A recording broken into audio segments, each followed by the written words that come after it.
L'insécurité alimentaire s'aggrave en Angola. Ce vendredi 24 septembre, le Programme alimentaire mondial a révélé des statistiques effarantes.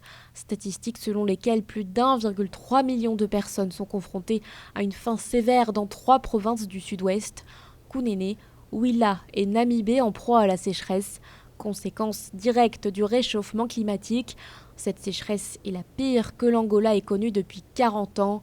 Autre chiffre donné par l'organisme onusien, entre mars et octobre 2022, 1,58 million de personnes vont souffrir de la faim. « 5 millions de dollars, c'est la somme injectée par Peace Parks Foundation en faveur du Mozambique. Les fonds serviront à financer des projets de développement au sein du parc national Baniné, situé dans la province de Gaza au sud du pays. Un appui financier qui permettra ainsi de favoriser l'autonomisation de la population. Il servira notamment à soutenir le secteur de l'agriculture, de l'élevage, mais aussi à assurer la préservation des forêts. À noter que ce projet devrait s'étendre sur 5 ans.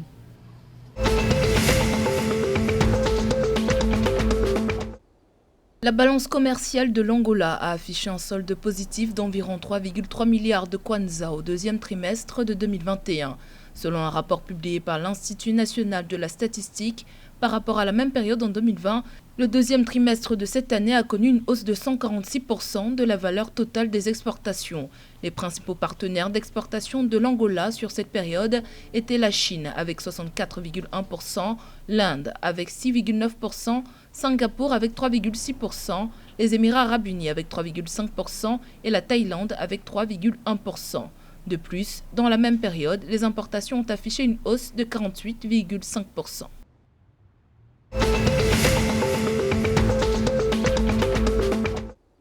Le ministère botswanais de la Santé a annoncé mardi 22 septembre le lancement imminent de la deuxième phase du programme de déploiement de la vaccination contre la Covid-19 du pays. Le processus d'évaluation de tous les vaccins arrivés dans le pays est pratiquement terminé. La documentation qui avait accompagné un envoi récent de vaccins chinois Sinovac était incomplète et par conséquent a provoqué l'arrêt temporaire de ce processus. Le Botswana a en effet reçu plus tôt ce mois plus de 400 000 doses de vaccins Sinovac Covid-19 achetées dans le cadre d'un accord bilatéral et le 18 septembre, le pays a reçu plus de 100 000 doses de vaccins AstraZeneca données par l'Allemagne. Le Botswana espère avoir vacciné 64% de sa population cible d'ici la fin octobre. Au moins 21,6% de la population éligible a jusqu'à présent été vaccinée, selon les données du gouvernement.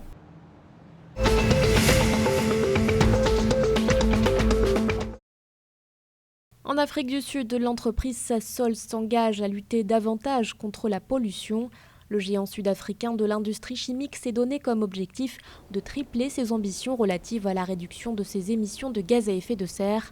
Une information divulguée par son PDG, Fleetwood Grobler. Objectif pour l'entreprise, atteindre la neutralité carbone en 2050. Avant cette étape, la compagnie souhaite limiter ses émissions de gaz à effet de serre de 63,9 millions à environ 44,73 millions de tonnes, un objectif que l'entreprise souhaiterait atteindre d'ici 2030.